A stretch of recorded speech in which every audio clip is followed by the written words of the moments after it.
The Situationists and the Sixties. This is a section from Guy Debord by Anselm Jappe.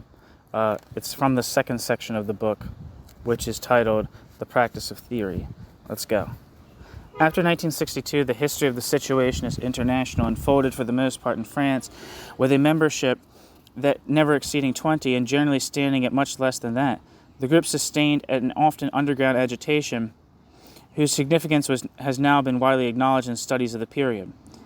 Footnote. See, for example, Gambin, Origine du Gauchisme, and others, M. Demont and others, de Trax, in Mai 68, I don't know how you say that, in Pascal de Montier, Les Situationnistes, et Mai 68, Théorie et pratique de la Révolution, 1966 to 1972, Christine Faré, Mai 68, Jour et Nuit, and Marie-Louise Seyring, edited volume 1968, Concrète Utopien in Kunst, and that's in German, 1968, Concreta Utopien, or Utopien in Kunst und Gesellschaft. That's a 1968, Concrete Utopia in Art and Society. Catalog of an exhibition mounted in the Städtische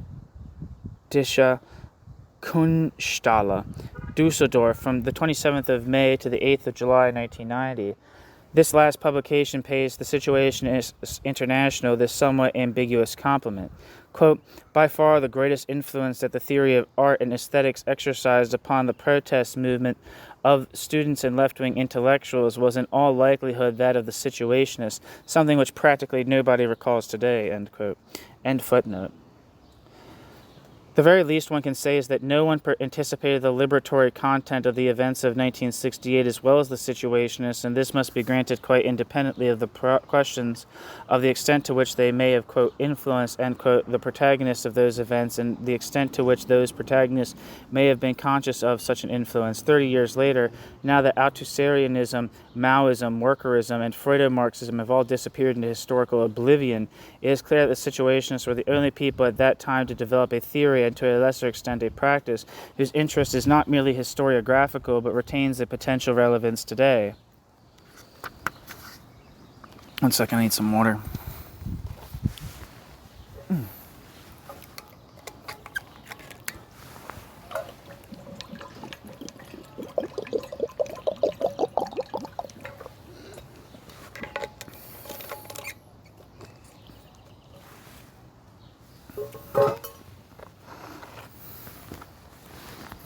Where am I? Apart from publication, the journal International Situationniste in France, one issue of a Situationist journal in Germany and one in Scandinavia, and various lesser productions, the Situationist International did not have a very visible public existence between 1962 and 1966. By around 1965, the working out of the Situationist analysis was essentially complete, and the group turned its attention to the search for ways of putting it into practice.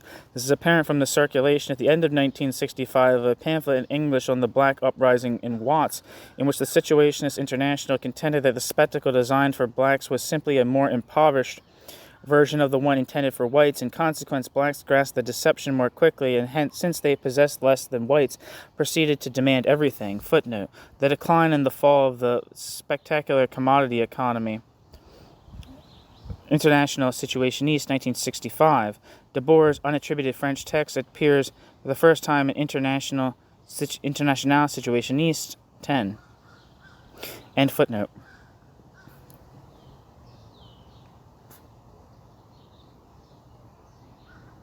But it is not until late in 1966 that the Situationist International's practical activity entered in a decisive phase of the famous, quote, Strasbourg scandal, end quote. This event may in hindsight seem a little tame, and it would doubtless have aroused but scant attention had it occurred 2 years later than it did. At the time, however, all it took to precipitate a major outcry in the press and unleash legal reprisals was for a few Situationist International sympathizers to get themselves elected to the leadership of the campus chapter of the National Student Union, use that organization's funds to print up a Situationist pamphlet, and then propose the self-dissolution of the union on the grounds that it was nothing but a mechanism for integrating students into an unacceptable society. Some weeks earlier, a few Strasbourg students, in agreement with the Situationist International, had bombarded the, quote, cybernetician, end quote, Professor Abraham Moelis, an old Situationist target. With tomatoes, such gestures soon to become commonplace in French universities were also still a novelty. Scandal broke out when such signs of a growing student rebellion, disdainful of all traditional channels of dissent, were backed up by the content of the, quote, Strasbourg pamphlet, end quote, a Situationist International text written for the most part by the Situationist Mustafa Kayati and entitled Of Student Poverty, considered in its economic, political, psychological, sexual, and particularly intellectual aspects, and a modest proposal for its remedy. Footnote.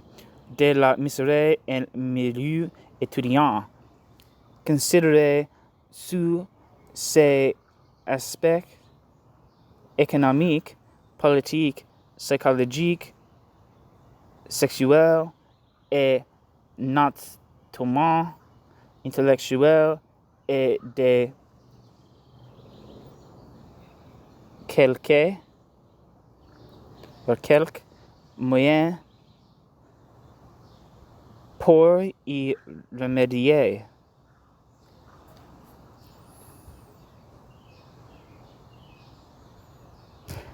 English version with the introduction and, quote, postscript, end quote, published as 10 Days That Shook the University, London, Situationists International, 1967. Another English translation is in SIA 319-37. Chinese, French, English edition published in René Viennet's Bibliothèque Asiatique.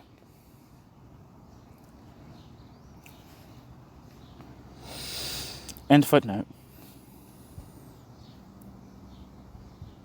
This text, whose circulation in France and then broadly abroad quickly reached tens of thousands of copies, makes no concessions to students satisfied with their status and eager merely to improve it.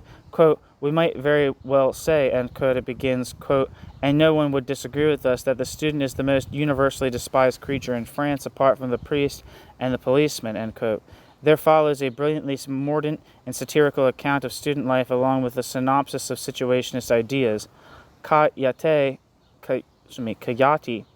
ends with an exhortation to conceive of revolution as a festival and a game, quote, to live instead of devising a lingering death and to indulge untrammeled desire, end quote. Such sentiments summed up in the words, quote, vive sans thème, mort et jouir sans entrave,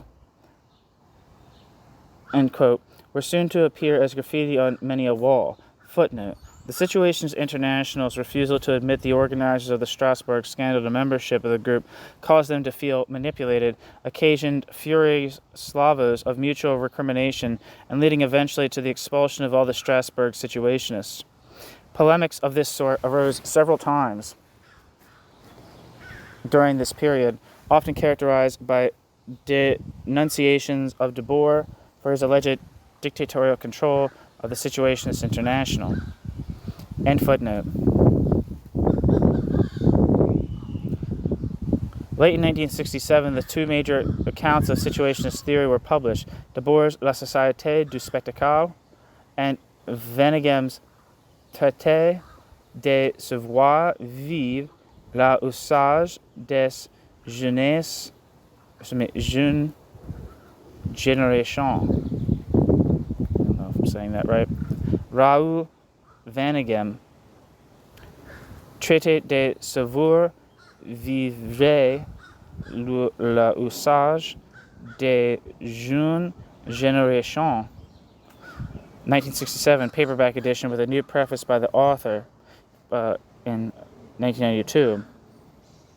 English translation by Donald Nicholson Smith, The Revolution of Everyday Life, London, Rebel Press, Seattle, Left Bank Books, 1983, edited with Vanegam's 1992 preface, with London, Rebel Press / Seattle, Left Bank Books, 1994. Venegem's book was at least as well received as Debord's in 1967, and at that time it was widely thought that the two works said much the same thing. Today the differences are more apparent. Indeed, as early as the 70s, there was a good deal of bitter infighting between Venegemists and Debordists. End footnote. At the time, the Situationists were continuing to produce posters and pamphlets in comic strip format, some of them, quote, détournés, others, quote, directly created, which effectively promoted their theses, their rejection of all, quote, partial, single-issue demands, their even stronger denunciation of a militantism justified in terms of, quote, serving the people, end quote. Their championing of a revolution that would be founded on pleasure without having scorning the theoretical dimension. The deepest impulses of May 1968, that brief moment when an upside-down world was indeed set back on its feet, were far more in tune with that of the Situationist International than with, quote, Vietnam committees, end quote, and calls for university reform. How did the Situationists manage this? In the first place, no doubt, thanks to their rigor, their intransigence, and the refusal of all eclecticism. They believed themselves to be the sole voice, at least in France, of a revolutionary theory adequate to the new era, all others claiming to defend such a theory having in reality abdicated their role. Quote, what thought has lacked above all over the last few decades is, quote, quote, what thought has lacked up above all over the last few decades is, trenchancy, end quote. This sentiment was central to the development of the Situationist International's rejection of the prevailing ecumenism. Quote, the fact is that we want ideas to become dangerous once again. We cannot allow people to support us on the basis of a wishy-washy fake eclecticism along with the Sartres, the Althusser's, the Aragons, and the Godards, end quote. Too many revolutionary groups have been co-opted on account of their inability to distinguish clearly between partisans and adversaries of the society to which they were opposed. This explains the importance the Situationist International accorded to the breaking off of relations with any member who could not handle the group's requirements, as likewise with anyone who persisted in mixing with people judged by the group to be in some way dubious. The Situationists called this last practice, quote, le rupture en chaîne, or, quote, serial breaks, end quote. Similarly, public and unequivocal statements of position were expected from anyone wishing to collaborate with the Situationist International. Combating all fake social critics and pseudo-revolutionaries was in the Situationist view one of the most urgent of tasks, and the Situationist International had no qualms about launching ad hominem attacks on this front. They simply refused to treat with anyone who was already compromised, with Stalinism, for example, and they explicitly asserted that, quote, even if we may be momentarily mistaken on many minor points, we shall never be able to accept that we might have been wrong in a negative judgment of persons, end quote. The endless polemics conducted amongst themselves by the representatives of various, quote, semi-critical, end quote, factions posed no real obstacle to their supporting one another in their participation in the world as it was. The Situationists had absolutely no part in this universe. They had no relationship with academia, participated in no roundtable discussions, and attended no cultural meetings, wrote articles in no periodicals other than their own, and were never heard on radio or television. They were distinct from all the other leading figures of the May 1968 events in that they did not belong to the university as students. Like Daniel Cohn-Bendit or as teachers like Althusser, they hailed neither from the literary world as Sartre did, nor indeed even less from the variegated milieu of left-wing militantism. Their artistic and bohemian origins were in fact plain to see, not only in their goals but also in their means of pursuing them. The Situationists nevertheless emphasized that the artistic bohemianism of old must be abandoned because it invariably produced works of art that were quite saleable after a generation or so. Footnote, even harder to defend was the bohemianism affected by people who were unwilling even to abandon their student status. End footnote. A better model, according to the Situationists, was that offered by a, quote, saboteur, end quote, like Arthur Craven. The Situationists International was never at a loss for a good reason to disapprove of anyone.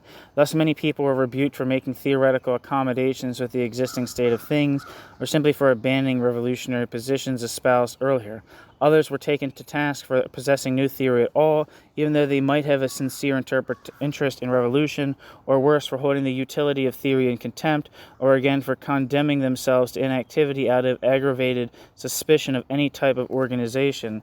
As for those who spoke in very abstract or distant terms of the social revolution, of the end of art, or of upheaval in everyday life, the Situationists reprimanded them for failing to grasp that all this was either already underway or very high on the agenda. The most pressing task in the Situationist view was to analyze the new conditions and the new subjects of revolution, whereas so many revolutionaries had their sights fixed firmly on the revolutions of the past, and so many others were gazing into a distant future instead of seeing the revolution in the present. But even individuals who had steered clear of all these reefs were not always immune from the reproach that they spoke the truth in a purely abstract way, quote, without any echo, without any possibility of intervention, end quote. On the question of the impact of its own ideas, the Situationist International had an irrefutable answer. When these ideas reached a large audience and were openly discussed in the bourgeois press, the reason was that it had become impossible to ignore them. On the other hand, then, when no one paid any attention to them, it was because they contained truths too scandalous to be confronted.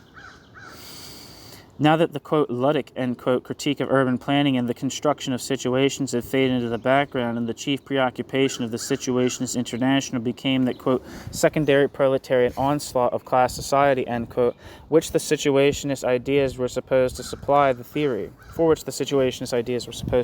theory. We've already known that Debord extends the notion of the proletariat to cover, quote, the vast mass of workers who have lost all power over the use of their own lives, end quote. Having reached the conclusion that, quote, in our time the cards of the class struggle are being redealt, which is in no way to say that the struggle is over, but merely that it is not continuing in strict accordance with the old schema, end quote. The Situationist International was impelled to pay particular attention to new forms of social rebellion, from wildcat strikes to such seemingly, quote, apolitical, end quote, phenomena as the vandalism of youth gangs and the looting and destruction characteristic of black riots in the United States. Debord saw such acts as implicit rejections of the commodity and of forced consumption, and he drew a parallel between a first proletarian assault which had challenged the organization of production and a second which was about to be mounted against capitalist, quote, affluence, end quote.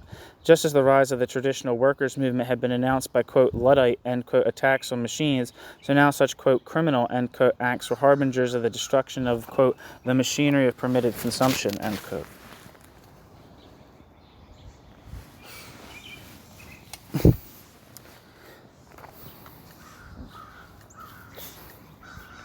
It seems to me, whoa, there's a fucking blue jay fighting, like, what the fuck? It's like a blue jay, like, attacking a squirrel. Maybe why. I've always heard the blue jays are assholes. Can you confirm or deny that?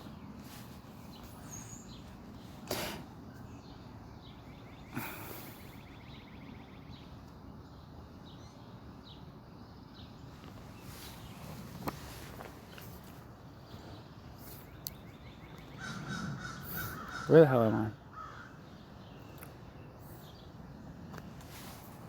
Yeah, to my understanding, like, the Luddites were primarily, like, independent producers. Maybe I'm wrong about that. Maybe that I'm wrong about history. But, like, the Luddites, like, there's early instances that are kind of, like, supposedly, like, the early stirrings of, like, the revolutionary workers movement in Europe. So, for instance, the Silesian, or however you pronounce it, weavers in Silesia. I think a lot of those people, like, historically, a lot of the people that were involved in that, as within the Luddites, were not proletarians in, like, the very specific Marxist sense, but were more akin to, like, petty private producers, right? So people who, like, you know, maybe had some kind of, like, small instruments at their disposal, which they were, like, small petty commodity producers, and not totally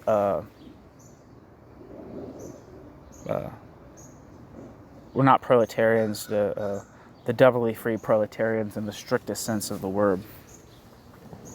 That's just a side note.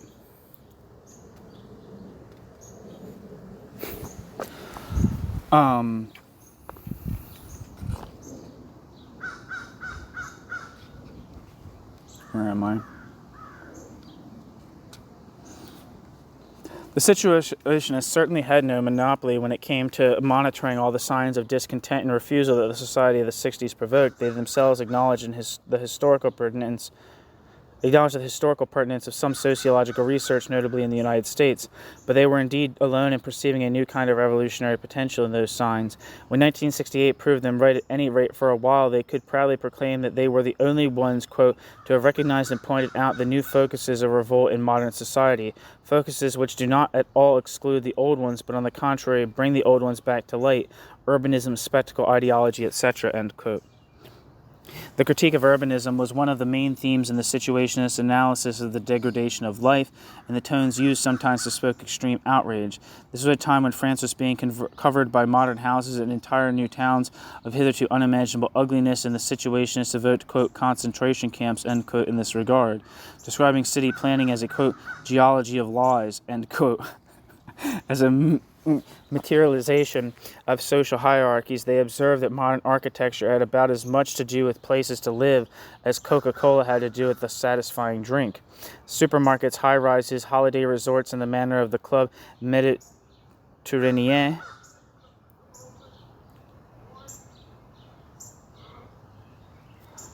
I don't know if I'm saying that right, clearly demonstrated that the real modern dichotomy was between organizers and organized. The real modern dichotomy was between organizers and organized.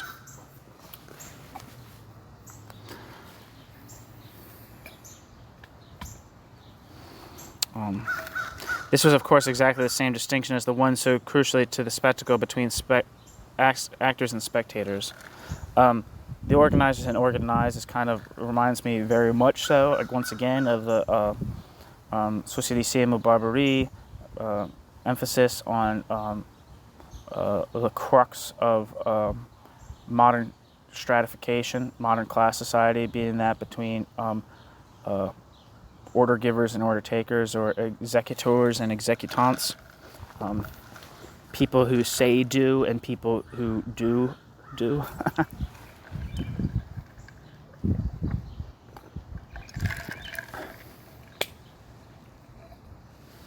Anyway.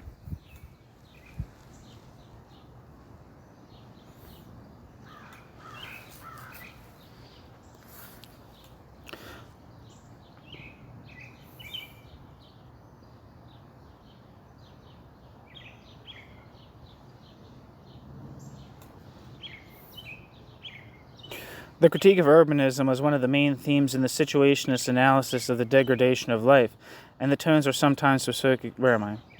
I got spaced out.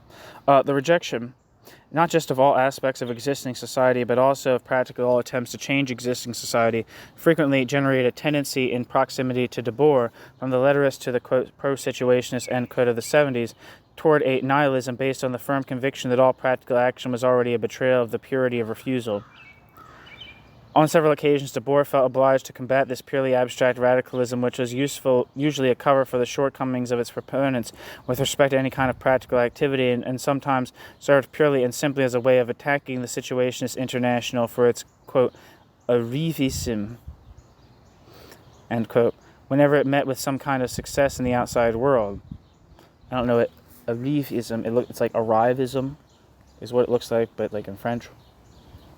But I don't know what that means. The Situationists were not interested in basking in any kind of purity, however, nor did the Situationists wish to limit themselves to, quote, refining dialectical discourse within the pages of a book, end quote, while failing to engage, quote, the totality to be transformed in reality, end quote.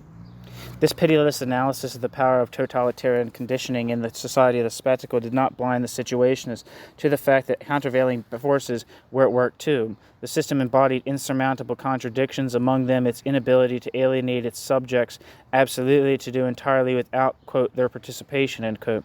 And as Debord pointed out at the Situationist 7th Congress, quote, despite the alienation of everyday life, the opportunities for passion and playfulness do not find expression are still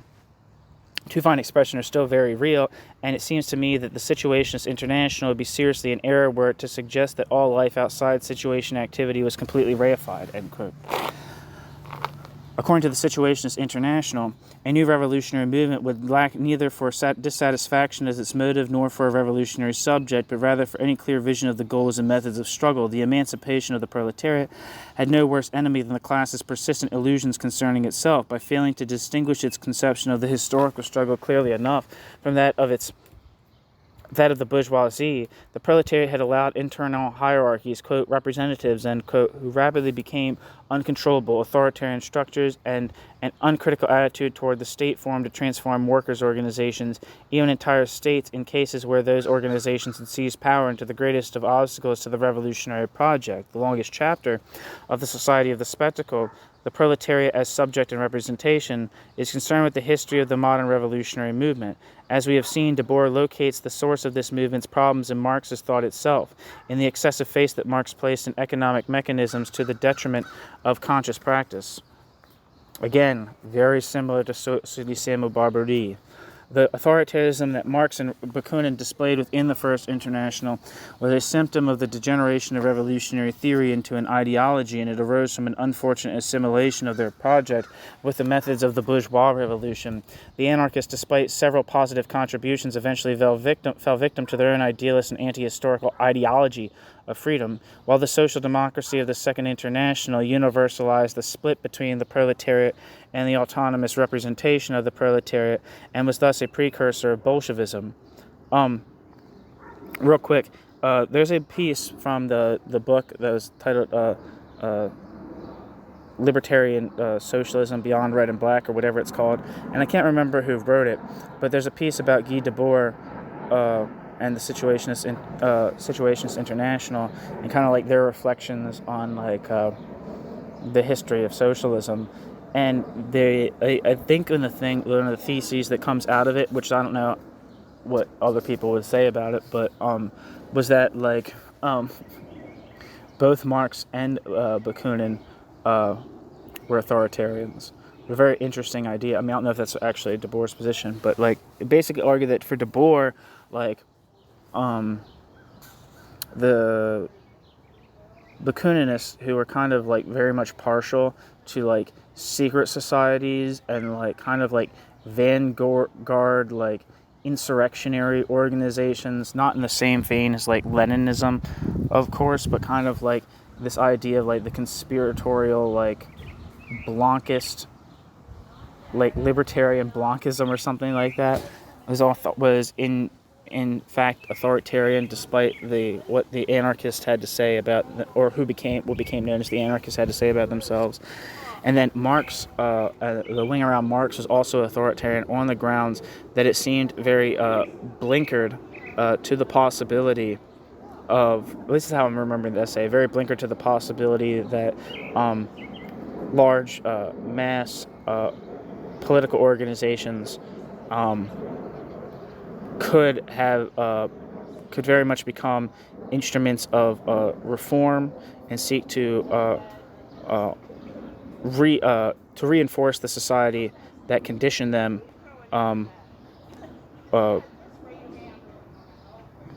by creating like the possibility of like a hierarchical mass organization that lost its revolutionary principles. It kind of seems like the idea sorry, I'm not really making much sense, but Jappe seems to be saying here that like this comes to be the case within the Second International, but it seemed like in that piece that I was referring to earlier, this was already present in the First International. So like the risks of the kind of problems that happened in the Second International were already present in the First International, and that that Guy Debord viewed Marx as having some kind of responsibility for that. So yeah, it's that was actually a very interesting text. I highly recommend it. Just look through the channel and look for pictures of Guy Debord, and you'll find one about that. So back to the text. The anarchists, despite several positive contributions, eventually fell victim to their own idealist and anti-historical ideology of freedom, while the social democracy of the Second International universalized the split between the proletariat and the autonomous representation of the proletariat, and was thus a precursor of Bolshevism. Footnote. Debord describes Lenin as, quote, a faithful and consistent Trotskyist, end quote, and here he is following Karl Korsch, the great Marxist heretic, with Lukács of the 20s, almost word for word. Korsch's classic work of 1923 was translated into French in 1964 as Marxisme et Philosophie. And Debord owes several important insights to Korsch, notably the idea that philosophy must be realized before philosophy can be abolished. See Karl Korsch, Marxism and Philosophy, translated by Fred Halliday for New Left books, especially criticism of Lenin in, quote, the present state of the problem of, quote, Marxism and philosophy, end quote, an anti-critique, end quote, in which is Korsch's preface to the second edition of his book in 1930. I think Korsch would have broken with Leninism by 1930, because I think, to my understanding, in like the early period, Korsch was kind of a little more consistently like a Leninist. He was like a member of, I think he held like office for the KPD, which is the Communist Party of Germany, somewhere in that time before coming into contact with council communism in the later 20s. But I have a lot of pieces from Douglas Kellner's book, Karl Korsch, Revolutionary Theory, which is a bunch of Korsch's more like political texts that are a little more like less commentaries on like the history of like Marxism and its relation to like the workers' movement and like other intellectual developments that coincided with it, which I think is more what Marxism and philosophy is about. It's about like, kind of like a to my understanding, it's like kind of like a sociological reading of philosophy, or a Marxist reading of the history of philosophy, whereas the Revolutionary Theory book is more about like Korsch is more like concrete, like political like ideas. And I have a bunch of videos from Korsch, on this channel, from that book edited by Douglas Kellner. I also have Douglas Kellner's like kind of like intellectual biography that like kicks that book off on this channel. So if you're interested to know more about Karl Korsch, check that out. Also, that book says here that was translated by Fred Halliday. I would also urge you to listen to the piece by Fred Halliday called "The Jihadism of Fools," about leftist apologetics for Islamism, and the problems with that. Where am I?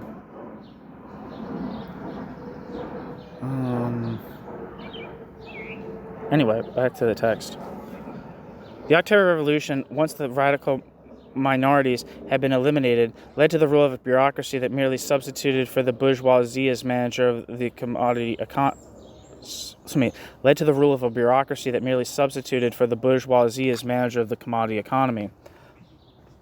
Trotsky himself subscribed to Bolshevik authoritarianism, and neither Trotsky nor Trotsky's followers ever acknowledged that the bureaucracy in Russia was a genuine ruling class, and not just, as they said, a, quote, parasitic caste, end quote.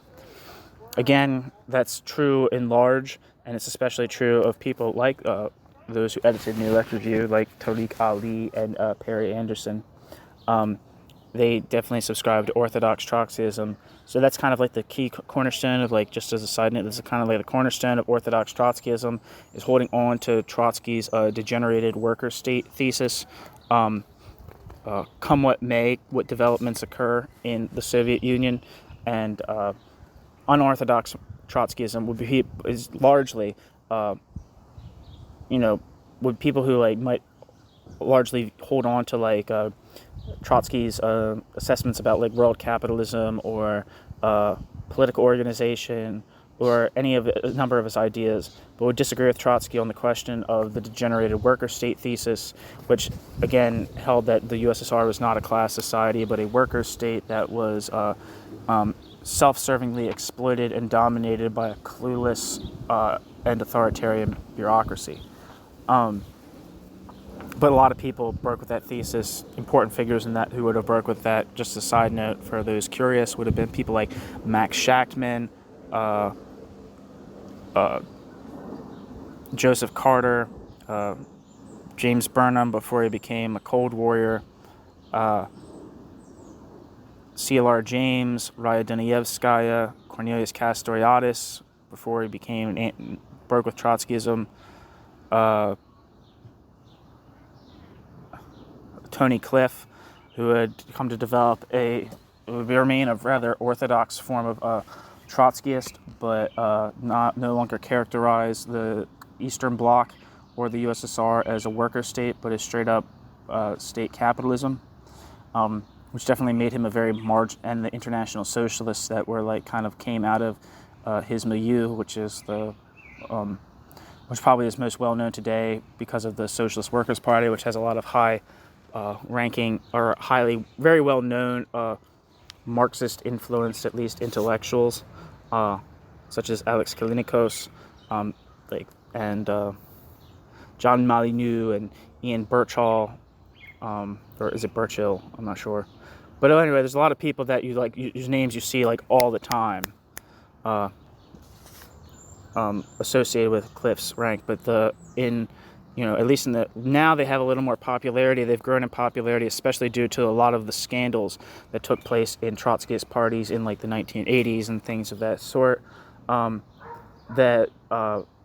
he was he was kind of a marginalized figure in international Trotskyism for a long time because he upheld that the Soviet Union was a class society and a capitalist class society, although a state capitalist society. So he was very marginal. There's other people that I mentioned kind of, to a large extent, kind of like broke from Trotskyism on like other points as well. Like I would say that like people who might view Trotsky affirmatively as like a historical character might have come to see would eventually go on to see like certain like limitations of his politics. So like, but then it's a whole complicated thing. Who still remained a quote Leninist and was their understanding of Leninism cogent and coherent? That's a whole other thing. But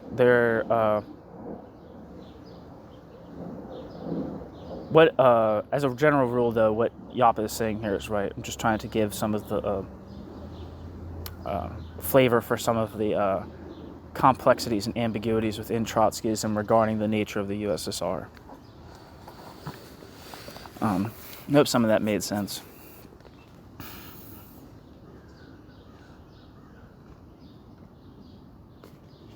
Back to the text. Debord offers a well-honed analysis of how the absolute rule of ideology and lies induced a complete absence of realism in bureaucratic regimes, keeping bureaucratic regimes in an inferior position relative to, quote, free market, end quote, economies.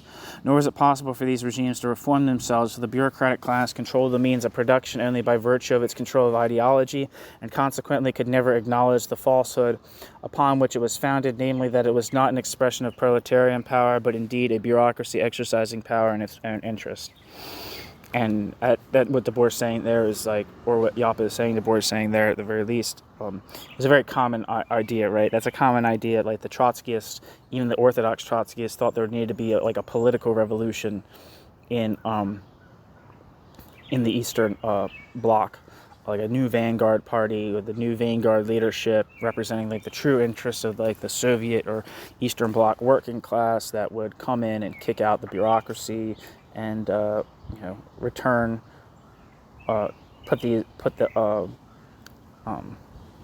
put those societies on a more democratic socialist course, not course. But then there's a degree to which Trotsky always emphasized that it would be merely a political revolution, keeping the fundamental constituent relationships of society intact while merely replacing the leadership. And then, like I said, the political consequences of people who break with the degenerated workers' state thesis in Trotskyism view are like, no, no, no, no, no. This is a capitalist society or a bureaucratic collectivist society or what have you. And what is necessary is not merely a political revolution, but a social revolution.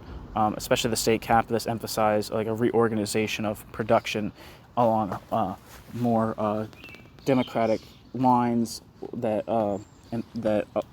facilitate workers' control of the production process. Not just like democratic control of the state, but democratic control of the economy at like the deepest of levels. That was the position of Socialisme Barbarie. That was the position of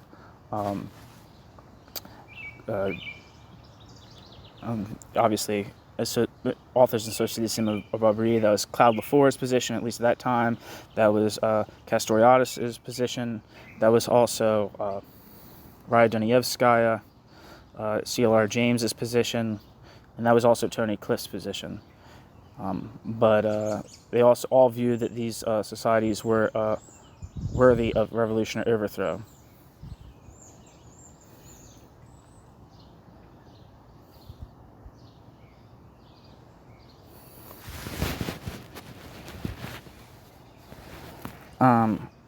Debord's account is doubly significant today. Scarcely anyone, fiend or enemy, would have believed the foundation of the Soviet system to be so fragile and absurd that the whole edifice would collapse at the first serious attempt to reform it. In the 1960s, the counter-revolutionary character of that system was certainly not apparent to many in France, despite widespread condemnation of Stalinism and defection from the French Communist Party. Virtually no left thinker dared so much as to describe the Soviet Union in plain language as a class society, much less renounce their allegiance to the Leninist tradition. This seems very much true. As a side note, if you read like Christos Mamos' book on Cornelius Castoriadis, he says like as opposed to the say like the United Kingdom, where like the influence of George Orwell was really important, that like a certain kind of like anti-Stalinist leftism was very much like at least a recognizable moment of the UK left. In France, this was not the case. The prestige of the French Communist Party, as for its role in like the resistance and things like that, and like the success of anti-fascism, gave like the USSR and the Stalinist USSR and the Stalinist parties, the French Communist Party, way more prestige than they had, say, in France. Say it in the UK. So it seems like Stalinism on the left was very much way more hegemonic. And if not Stalinism, then at the very least Leninism, right? So that these kind of like minority trends, like Socialisme Barbarie and Situationists and anarchists would have been a very small minority indeed. Even though I believe France probably had the most successful, like in a lot of ways seems in my opinion has like kind of like the most like prominent anti-Stalinist left in other capacities, right? So like anarchist communism was way probably in the post-war period probably had its strongest foothold in France, and then Socialisme Barbarie played an important role, and then and maybe it's just, and like maybe we're looking at like those. I guess we shouldn't look back because those groups in retrospect seem so important, like overemphasized their influence at the time.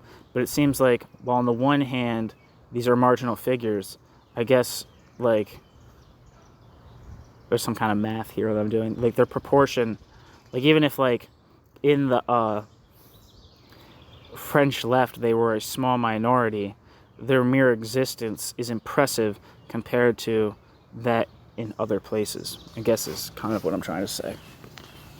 Anyway, at the most, the revolutionary hopes would simply be shifted to some other state or to Yugoslavia or Cuba, to Vietnam, Albania, or Algeria, and above all, to China. Yeah.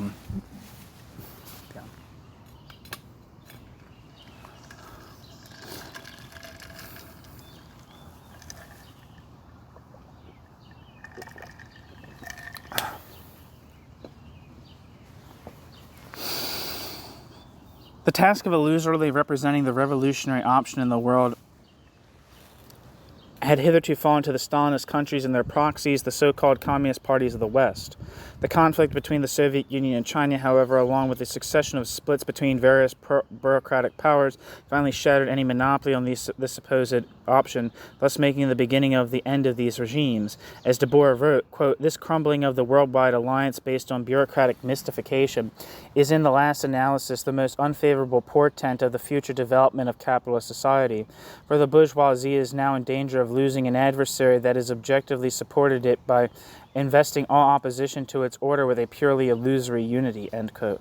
Society of the Spectacle, section 111. Today it is plain to see that the Soviet Union was relieved of its functions simultaneously with the almost complete disappearance of those revolutionary tendencies that the Spectacle had sought in this way to siphon off into bureaucratic forms. When the, quote, Prague Spring, end quote, occurred, by contrast, an event which the Situationists International assigned great importance, the West in effect backed Soviet intervention. In Debord's view, the end result of these developments was positive. The proletariat had, quote, lost its illusions, but the proletariat had not lost its being, end quote. The Society of the Spectacle, section 114. The next revolutionary upsurge would free it from the enemies that had betrayed it from within. Meanwhile, it could and must stop, quote, combating alienation by means of alienated forms of struggle, end quote. Thanks to workers' councils, which the Situationists International had begun evoking in 1961, the participation of everyone would eliminate all specialization and all independent authorities. Such councils would constitute both the means for conducting the struggle and the principle of organization of the future liberated society. The failure of the revolutionary activity of the proletariat is, of course, readily accounted for in terms of the influence of those, quote, working-class bureaucracies, end quote. The trade unions and the political parties, specifically the Situationists, held these organizations responsible for the fact that the factory occupations of 1968 did not lead to full-scale revolution. All the same, one might well wonder how it is that a proletariat which, according to the Situationists International, is revolutionary in itself, could have so consistently and for decades on end been led down the garden path by bureaucrats.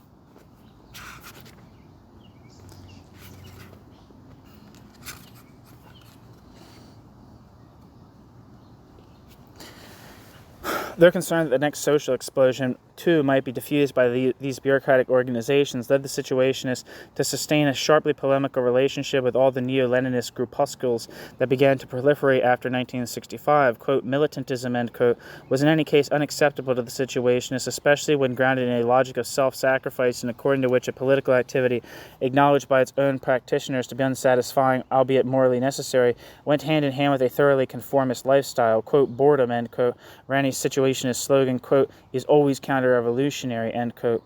The Situationists International was just as disinclined, however, to endorse hippiedom and, quote, youth culture, end quote, if these sought to change but a small, isolated portion of life. The realization of one's own desires and revolutionary action had to be one and the same thing. Footnote, the Situationists International rejected all attempts, such as Henri Lefebvre's in 1962, to reduce it to a youth-related phenomenon, end quote. End footnote. The realization of one's own desires and revolutionary action had to be one and the same thing. With respect to the break with Leninism, to the transcendence of economistic Marxism, and in a general way to the opening up of new horizons, Debord was much in debt to the Socialisme ou Barbarie group and its eponymous journal.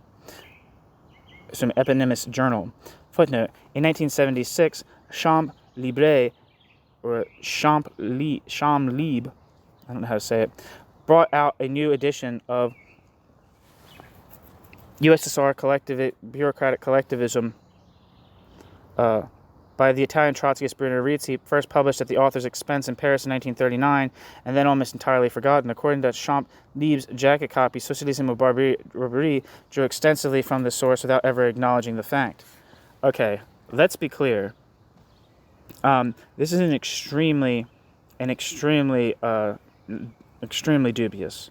Bruno Rizzi was a very fringe figure who kind of like skirted on the outsides of like radical politics in Italy. He was a shoe salesman. He was also extremely anti-Semitic and pro-fascist and pro-Nazi, on the grounds that in spite of themselves, fascist Italy, Stalinist Soviet Union, and Nazi Germany were creating the conditions by which capitalism would be overcome, and that the international working class should support them. I can't really speak of Socialisme Barbarie, but there. I know that in the American context, at the very least, Trotsky tried to strawman people like James Burnham, Joseph Carter, Max Shachtman, by kind of trying to reduce their ideas to the same as Bruno Ruzzi, which it wasn't. And people tried to, ascribe James Burnham to the theory, like say that he stole his theory of the managerial revolution from Bruno Ruzzi, but there's not really very much evidence for any of those things. There was generally a vibe in the air that the Soviet Union was not a worker state, and was for one, a lot of the empirical research that would have created the critiques that Cornelius Castoriadis and other people would have had of the Soviet Union comes straight from Trotsky himself.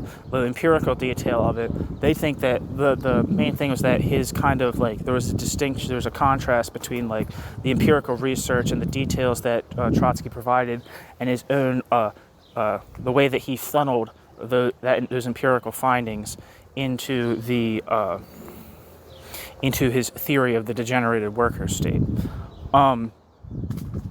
There's at least a couple examples in France that I can think of that would have not accepted, that could have potentially been just as much of an influence on Castoriadis. For one, Ivan Crépieux, who's a major figure in French Trotskyism, also substantially questioned the degenerated worker state thesis from a bureaucratic collectivist perspective.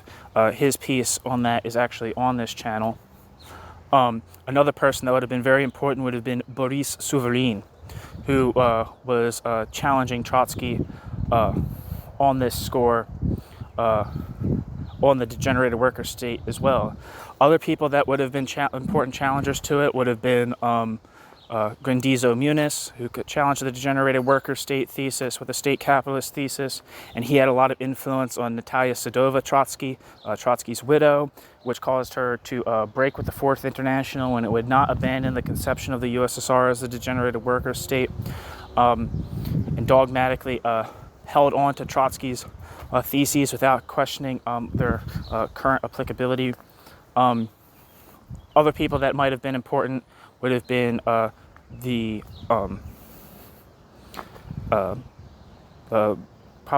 the bureaucratic collectivists, the Workers' Party in the United States, who I think had some kind of relationship with like Fourth International, even after breaking with the Socialist Workers' Party, maybe as like a sympathizer group or something like that. But he could have had influence coming from them.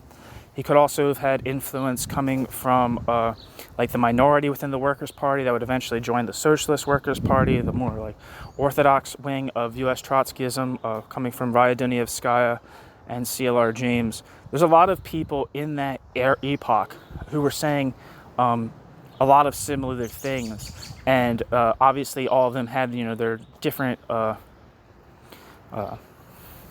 specific ways of putting their formulations and different ways of describing the USSR on subtle grounds. But like the idea that the Socialisme Barbarie got their ideas from Bruno Ruzzi of all people, who would have been an extremely marginal figure, is kind of ridiculous. It's a very ridiculous assertion. Not that it's totally impossible, but I would deem it entirely unlikely.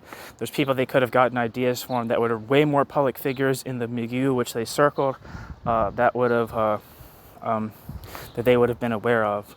I believe also, and this is another thing, is that Cornelius Castoriadis was from Greece. So I think that Greek Trotskyism was way more critical of the USSR than conventional Trotskyists were.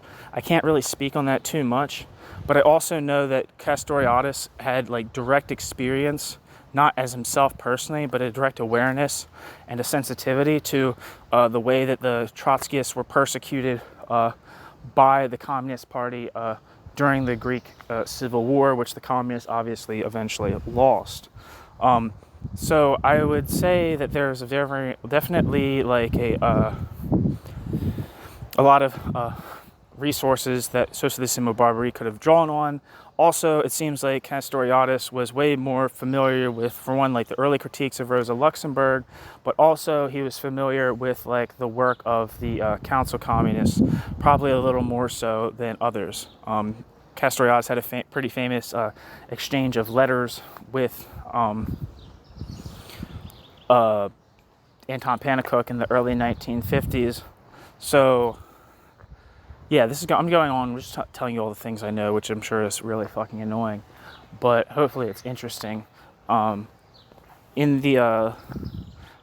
to say that like it's also pretty impressive that Anselm Jappe, who is from a milieu that's way more sensitive to anti-Semitic critiques of capitalism, would accept this at all, because it's very well known that Bruno Rizzi's anti-Semitism and pro-fascist positions were a part of his critique. The other thing that I wanted to say that was kind of related to this is that Bruno Rizzi didn't draw, like, from my understanding of Bruno Rizzi, and I've read a few things about him, didn't draw revolutionary conclusions from like his analysis, right? Like he didn't draw like his idea was not that like the USSR should be like overthrown and that there should be a revolution of some kind in the USSR, which is something that Orthodox Trotskyism and like third camp Trotskyism would have agreed with. Bruno Rizzi was totally like more or less thought that Stalinism and Nazism and fascism were impersonally doing the work of leading human civilization out of a capitalist state of affairs, and were progressive, regardless of like the actual concrete details of their practice. And this is kind of like a problem with like a lot of like Marxist things, but especially like Leninists and Stalinist and Trotskyist, just like kind of like their glosses on just like progress and modernity and shit like that. He's like this real emphasis on like saying how things are like objectively progressive, regardless of whether like the political content of the movements that they are calling progressive is progressive or not, right? So like, where they say things that like, oh, well, we may not agree with like Hamas or whatever, but like they're objectively progressive because they're like bucking Israel and they're like the system of, U.S. imperialism and shit like that, which is like fucking like Looney Tunes. And I think they had the same opinion about like Iran, right? I think like the Socialist Workers' Party like used to be more of a third campist kind of party in like the say like the 50s, 60s, and 70s, right? The milieu that was around Tony Cliff was way more like third campus. But I think in the 1980s, they definitely switched course, especially on affairs related to the Middle East. For instance, I believe, this is not sure, but there was a big war in the 80s between Iraq and Iran. And Iran, which was a theocratic reactionary government, was fighting Iraq. And instead of like opposing like the war as such, they supported Iran on the grounds that Iraq was backed by the United States, right? So there's this kind of idea that just like no matter how reactionary the actual politics of any given movement are, if it can be like it's indirect, it's kind of unconsciously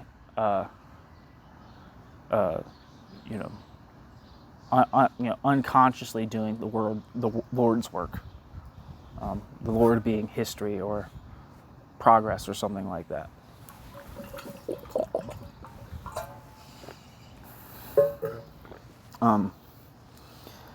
And obviously that kind of like attitude is kind of present in Marx to some degree, right? And you know, there might be something to it in certain cases, but usually it's just kind of like sloppily deployed with like a kind of like, I don't know, a dog shit anti-capitalism or a dog shit anti-imperialism. Yeah.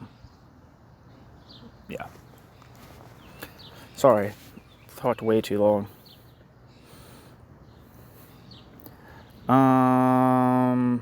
Where am I?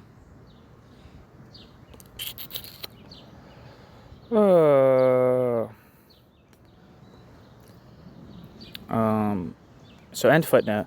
Founded in 1949 in Paris, Société Civile Barbarie evolved largely on the basis of the collaboration cum conflict between Cornelius Castoriadis, who used various pen names Chalus, Caudray, Delvaux, and Cardan, and Claude Lefort, who sometimes signed Claude Montal. 40 issues of the journal appeared before the group disbanded in 1965. Footnote. Issues of the years 1953 to 57 only have been reprinted in book form. Most of Castoriadis' articles from Société Civile Barbarie were reissued in a series of paperback volumes, and many have been translated into English in Castoriadis' political and social writings, edited and translated by David Ames Curtis in 3 volumes. In this connection, see Philippe Gautreau, Société Civile Barbarie, un engagement politique et intellectuel dans la France de la après-guerre. I guess that's an engagement of politics of the intellectuals. A political engagement. A political and intellectual engagement in post-war France is what I'm guessing that translated as, where some attention is paid also to the Situationists International. End footnote.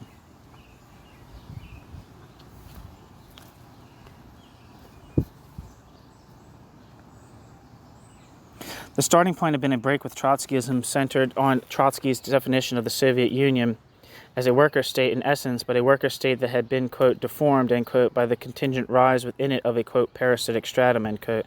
From the outset, Société Civile Barbarie argued to the contrary that the Soviet system was, quote, worse than feudalism, end quote. It offered a sober analysis of the relations between accumulation, bureaucracy, and exploitation, and explained that in the case of Russian underdevelopment, the bureaucracy played a similar part, though not identical to that of the bourgeoisie in Western capitalism. Sartre, Althusser, and innumerable others would continue wondering in the mid-60s how a system whose economic basis was, in their view, unquestionably socialist could support a superstructure that was undeniably repressive. In contrast, Société Civile Barbarie demonstrated as early as 1949, with ample statistical evidence, that Soviet society was in fact a class system founded on exploitation of the most brutal sort. Footnote, see Les relations de production en Russie, Société Civile Barbarie 2, reprinted in Castoriadis, La Société Bureaucratique. English translation, The Relations of Production in Russia. That's on this channel. End footnote. Later on, the journal would publish similar analyses of China.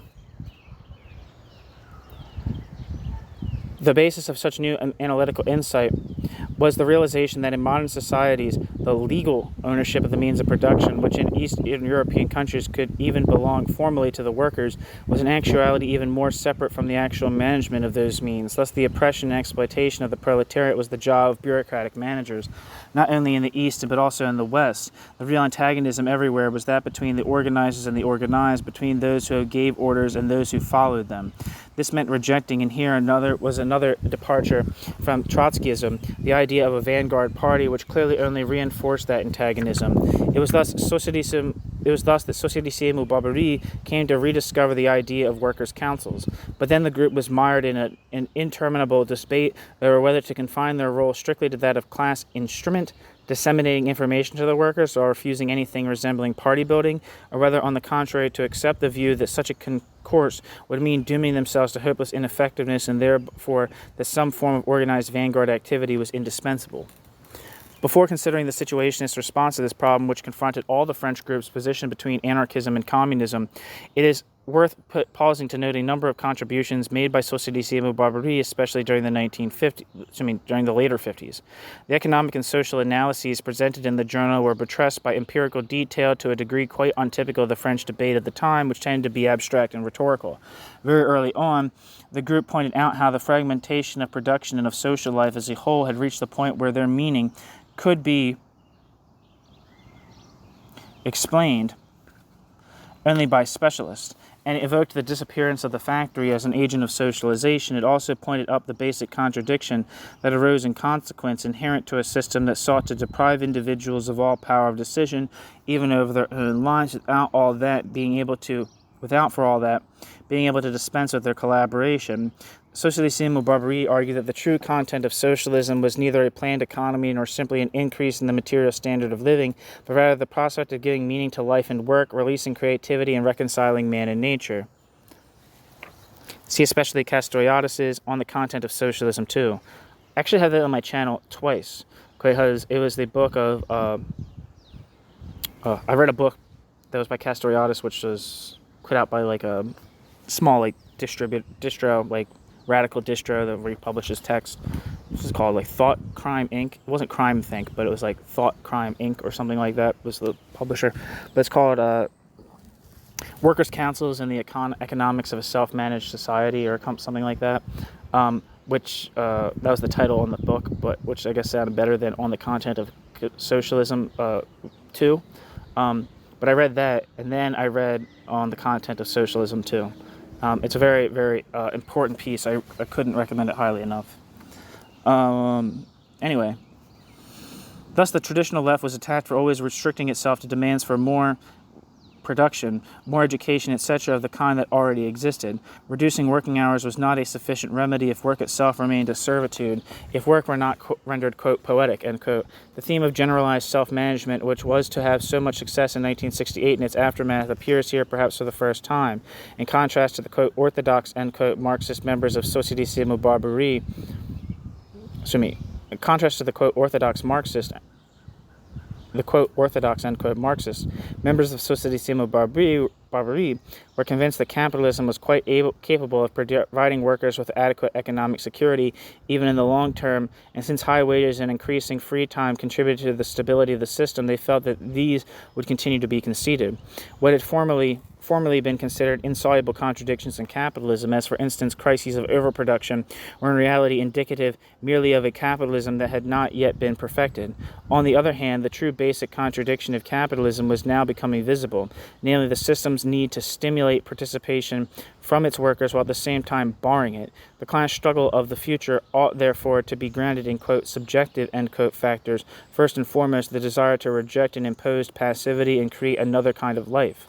In 1957, Edgar Morin, then an editor of the journal Arguments, voiced criticisms of Socialisme Barbarie that closely resembled those that would often later be directed from various quarters of the Situationist International. Socialisme Barbarie failed to take into account the bureaucracy's internal contradictions, its different strata, and consequently the journal's schematic analyses were merely prophecies that could not inform any strategy designed to take advantage of the enemy's inner rifts. True to its name, said Morin, Socialisme Barbarie was millenarian.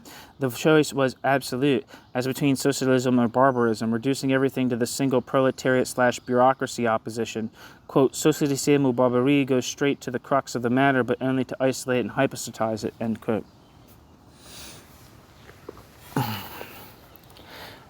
I'm not sure if Edgar Morin was in Socialisme Barbarie at one point. Not sure. Beginning in 1958, Socialisme Barbarie began to take an interest in certain aspects of the social totality that had hitherto been neglected by Marxist analysis, and this new interest became the basis of a reciprocal influence between the group and the Situationists. In 1960, Debord collaborated with P. Conjure, Daniel Blanchard, a member of Socialisme Barbarie, on a short but important pamphlet, Preliminaries toward defining a unitary revolutionary program. Shortly afterwards, however, Socialisme Barbarie shifted from its critique of economistic Marxism to a critique of Marxism tout court, and its new horizons faded, as the Situationists saw it, into a hodgepodge of psychology, anthropology, and so containing anything but the totality. The Situationists International proceeded to deluge Société de Barbarie with criticism, primarily on the grounds that it sought to harmonize and humanize existing production relations, but also because it represented, quote, the furthest left and most deluded fringe of those managers and mid-level functionaries of the left who want to have a revolutionary theory of their own actual career in society, end quote. Footnote, a charge that is hard to refute in view of the academic stardom later attained by Castoriadis and Lefort. When Société de Barbarie eventually disappeared, the Situationists International recorded its demise with satisfaction. The fact remains that some of Castoriadis' criticism of Marxism may equally well be found in Debord, witnessed the refusal of both to treat the revolt of the proletariat as a kind of chemical reaction catalyzed by poverty instead of placing consciousness and the historical struggle at its center. The difference, however, is that these ideas led Castoriadis to mutate within a few years into a garden-variety champion of, quote, Western democracy, end quote, whereas they led Debord to locate the pressure points of possible new revolt. As a mischaracterization of Castoriadis' political trajectory, did reject Marxism, but he never did abandon revolutionary socialism. And there's an important distinction to be made between the two. His main critique of Marxism was that Marxism shared the same imaginary of productivism that was prominent of the capitalism of the 19th and 20th centuries, and thus characterized freedom as kind of like an ever-expanding realm of abundance, as opposed to the humanization of everyday life, which is so important to the Situationists International as well, the humanization of life and work, and all spheres of society. Castoriadis did not just become like some kind of like generic proponent of Western democracy.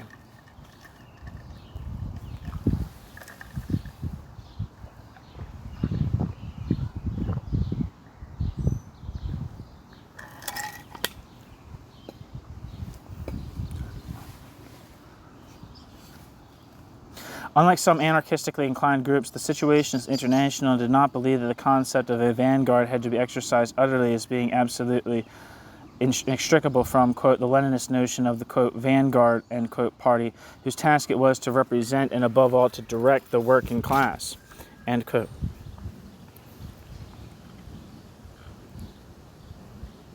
The Situationists chose a third path, aspiring to be nothing more than a, quote, conspiracy of equals, a general staff that does not want troops. Declaring that, quote, the only thing we organize is the detonator. The explosion must be free, escaping permanently from our control just as it does from anyone else's, end quote.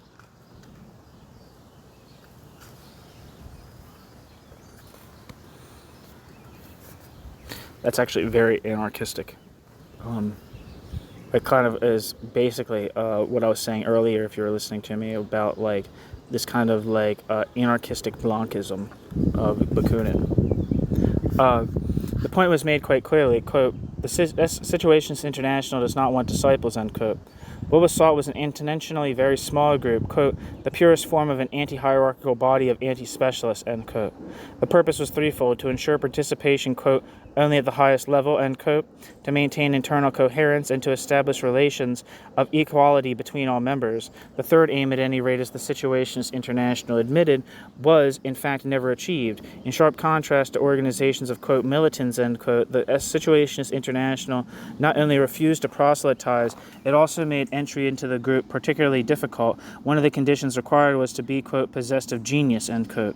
Over the years, more than two-thirds of the members were expelled and several others forced to resign. The Situationists consistently refused to allow followers to rally around them and would meet only with groups or individuals acting on their own account because they believed, quote, in letting autonomous people make their own way in the world, end quote, although it had to be said that in reality such people were a tiny bit hard to find. The Situationists International felt that its task lay in a revolutionary movement that, quote, had to be reinvented, end quote. As part of the process, all illusions had to be stripped away, and the first step in that direction was to recognize that the old movement had failed irrevocably and that no new one yet existed. Any attempt at reconstitution reconstitution would have to draw upon four traditions, quote, the workers' movement, modern poetry, and art in the West, viewed as preliminaries to experimental search for a way forward to the free construction of everyday life, the thought of the period of the transcendence of philosophy, Hegel, Feuerbach, Marx, and emancipatory struggles from the Mexico of 1910 to the Congo of today, end quote. Even after May 1968, the Situationists refused to assume leadership over all those, now numbering in the thousands, who espoused their ideas. This militated against their emergence as an independent vanguard with its threat of incipient bureaucratization. It also obviated the kind of tactical maneuvering and the semi-travestying of their ideas that other groups accepted for the sake of attracting as many members as possible. From 1966 onward, many individuals and groups started making independent use of Situationist ideas, techniques, slogans, and language.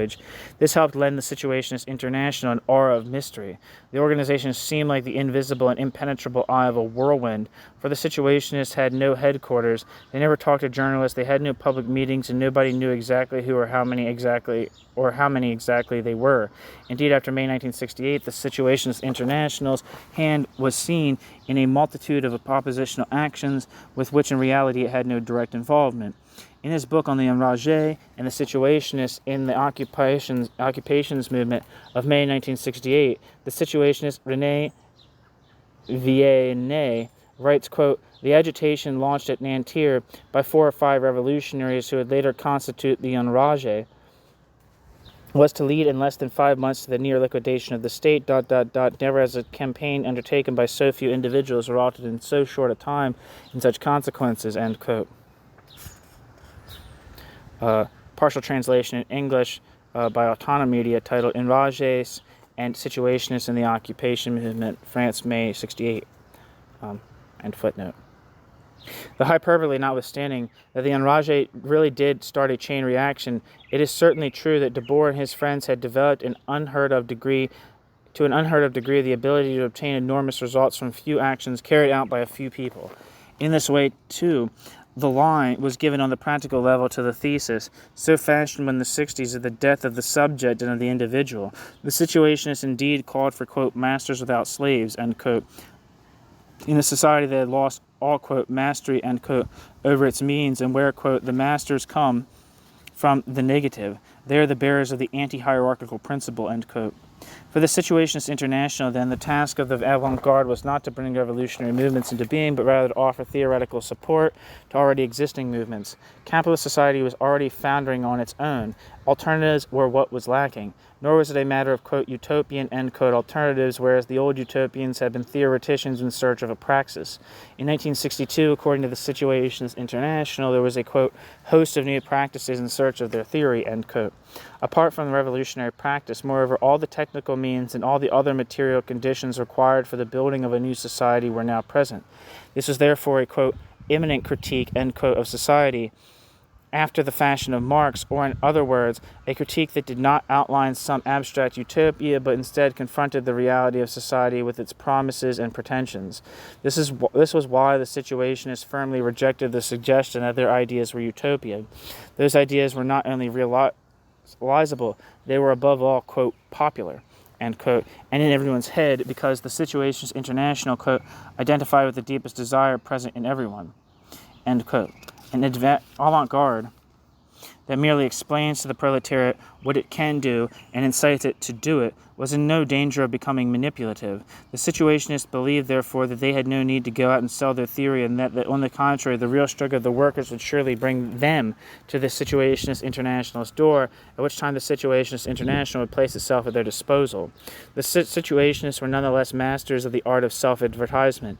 From the letterist period on, the Situationists always made quite sure that the name of their organization was associated with each of their public actions. But the real strength in this regard was their incomparable style, found for the most part on the combination of a highly worked intellectual content, frequently denounced as, quote, hermetic, end quote, with a transgression of established forms quite unusual for the time. Indeed, in many ways something genuinely new, the systematic use of insult, the reliance on, quote, low, end quote, cultural forms, such as comic strips, graffiti, and satirical songs, the ostentatious lack of respect for authorities and conventions, a respect that was traditionally stronger in France than elsewhere, the refusal to care whether adversaries saw one as, quote, reasonable, end quote reasonable or, quote, acceptable. The mockery of things that other people felt were already very daring or innovative. So far from pandering to their audience, the Situationists would often insult them, sticking people's noses in their own misery and pouring scorn at anyone who did not try to do something about it. To describe art, including its, quote, avant-garde, end quote, varieties, as a corpse every bit as rotten as the church, was apt in those days to scandalize even the most, quote, radical. Already in the early 60s, the Situationist International was asserting that Dada's true heir was not American pop art, but the spontaneous revolt of the Congolese people. It was communication, the legacy of authentic modern art to the new revolutionary movements that had to be established. Some of the observations on art and language in International Situationists are among the most interesting things to be found there. The Situationists contrasted, quote, information, end quote, as dispensed by power with, quote, communication and, quote, dialogue, a basic distinction that in their view had not been adequately addressed. As early as 1958, Debord declared that, quote, all forms of pseudo-communication must be consigned to utter destruction, so that one day we may achieve real direct communication, end quote. On the terrain of the, quote, insubordination of words, end quote, the Situationist International enjoyed some of its greatest success. Where am I? Its greatest success is in, quote, the wars of decolonization of everyday life, end quote. The liberation of language had a central role, and it is not surprising that the Situationists should have devoted far more attention than any other revolutionary group to the development of their own particular style. Debord went so far as to seek a theoretical basis for a, quote, insurrectional style, end quote, which, as the free appropriation of the past positive contributions, he identified with the tournement. The examples Debord offers, however, are limited to inversions of the genitive after the fashion of the, quote, philosophy of poverty, end quote, versus the, quote, poverty of philosophy, end quote, as practiced by Feuerbach and Marx. If such inversions became almost a trademark of Situationist writing, this was not merely out of a literary coquettishness. The device was intended to express the, quote, fluidity, end quote, of concepts. The fact that relationships between things are not set in stone and are indeed subject, for example, to inversions.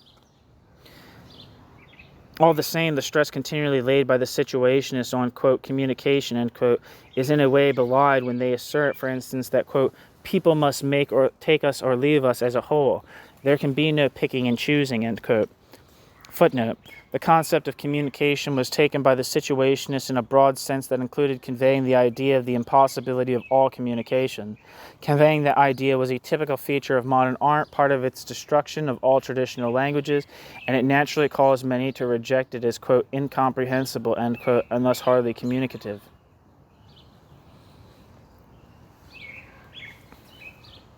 End footnote. As justifiable as it might be to reject the bourgeois cult of, quote, tolerance, end quote, it is hard to overcome the suspicion that, quote, communication, end quote, for the SI meant the exchange of ideas between people who were already thinking the same way. More seriously, the Situationists undoubtedly embraced the Leninist sentiment that their own revolutionary organization embodied the rationality of history. It is no coincidence that despite their extreme minority status, they frequently proclaimed that they represented the real, quote, essence, the true, quote, in itself, end quote, of revolutionary moments. The Situationists International distinguished on occasion between revolutionary theory and, quote, propaganda, end quote. In practice, however, this proved to be a very fine line indeed. The Situationist criticism of leftist organizations of a, quote, left that talks only about the things that the television talks about, end quote, have a perspicuity that continues to astonish, even if their polemics sometimes bore traces of a desire to maintain a monopoly on the radical or trailed off into petty foggery. Never heard of that word before. A bubble that the Situationists International found easy to burst was the excessive enthusiasm for revolutionary movements in the Third World, which tend to be contemplated passively in Europe by, quote, consumers of illusory participation, end quote, striving to cover up their ineffectuality. The Situationists International, like Socialissimo Barbarie, believed that, quote, the revolutionary project must be realized in the industrially advanced countries, end quote, and that the prospect for social revolution were far better in the Soviet Union as in England than in, say, Mauritania. Footnote. See, for example, the first installment of Le Mouvement mouvement révolutionnaire sous le capitalisme moderne, socialism or barbarie, capitalism, modern capitalism and revolution, which is on this channel as well. End footnote.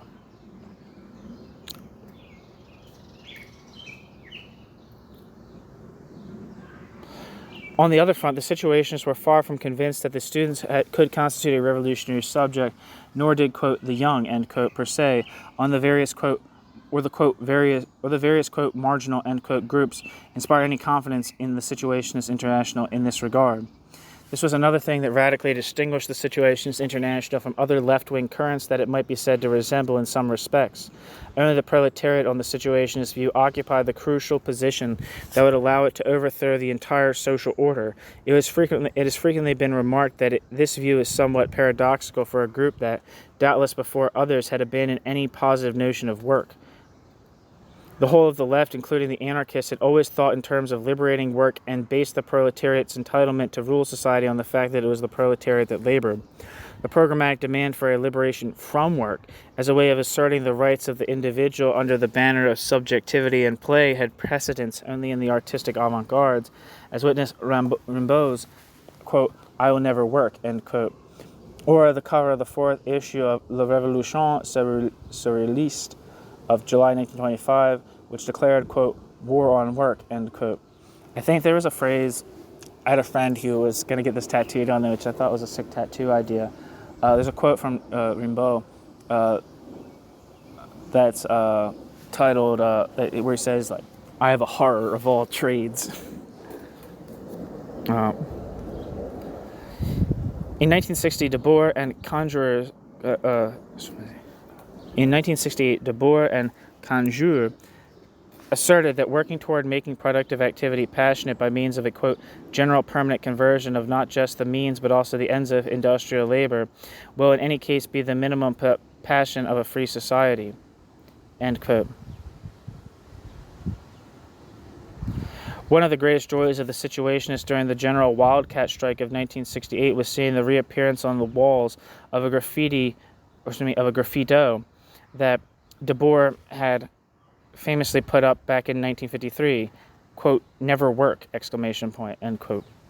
To the reproach that they had failed to address the reality of work, the Situationists' reply was that they, quote, had scarcely ever addressed any problem other than that of work in our time, its conditions, its contradictions, its consequences, end quote.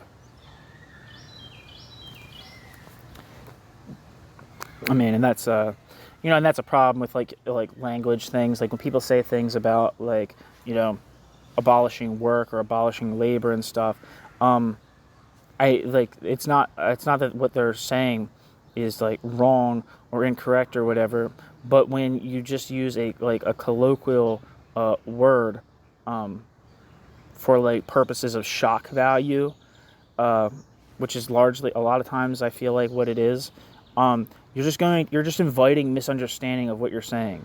Like when you're saying like, abolishing capitalism means abolishing labor, and it's like, well, like how, like there's all kinds of ways, all kinds of connotations that the word labor means, and distinguishing between like maybe labor as like necessary activity for staying alive, and labor as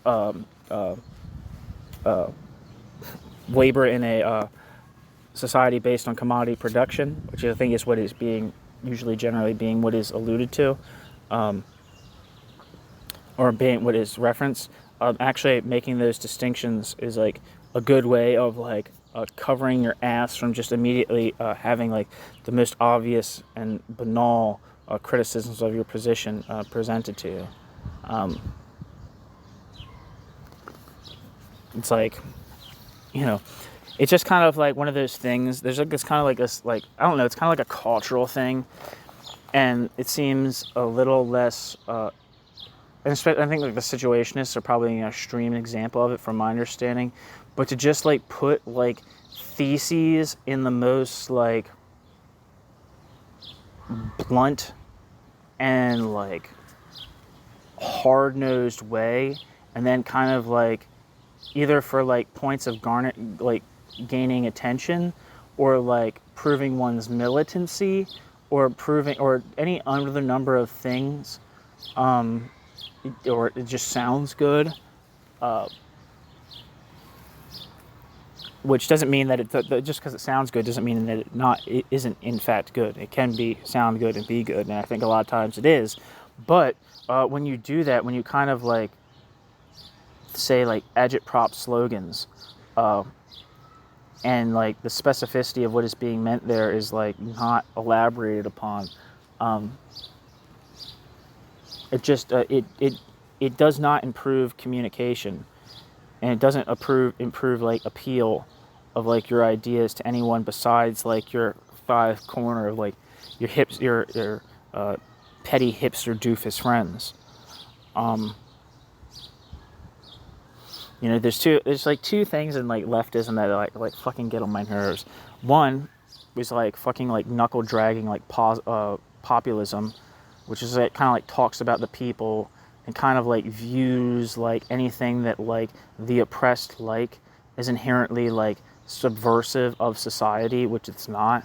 Like people who like, you see this fucking like cringy kind of like workerist identity politics where people are like try to like, like they kind of try to give like wrestling and country music esteem because that's what like poor middle American or like working class middle American whites like, or something like that, as if like those products are not like synthetic manufactured mass produced garbage that have a completely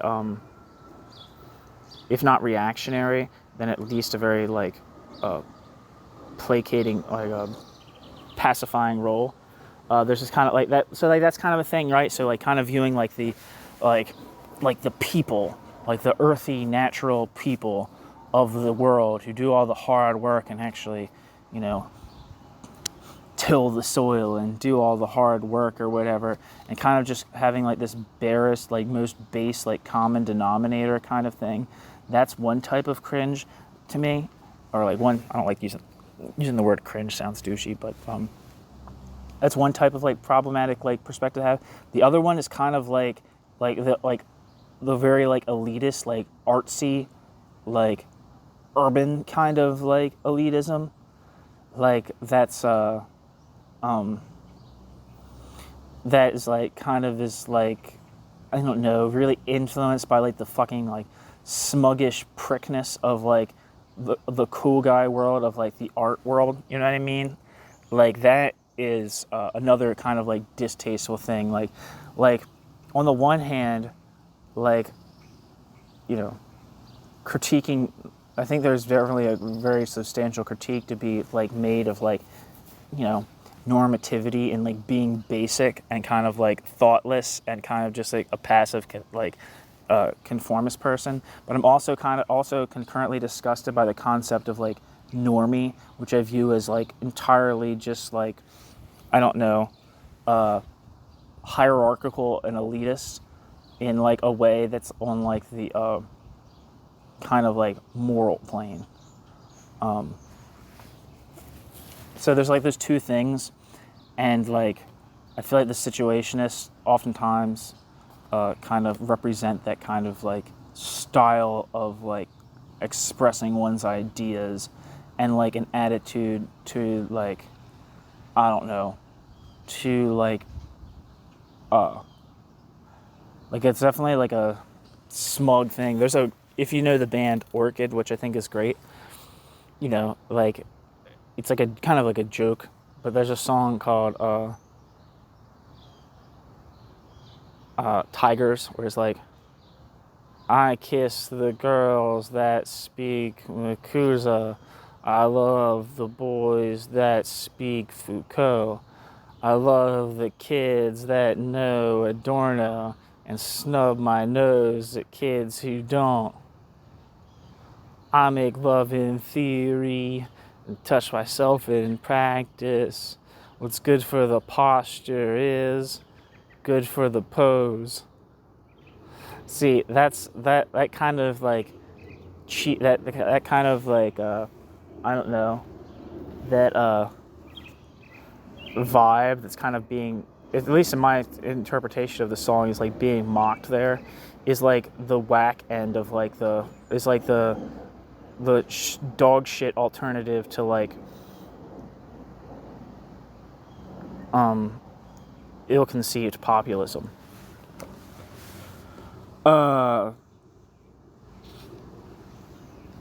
Yeah. Anyway,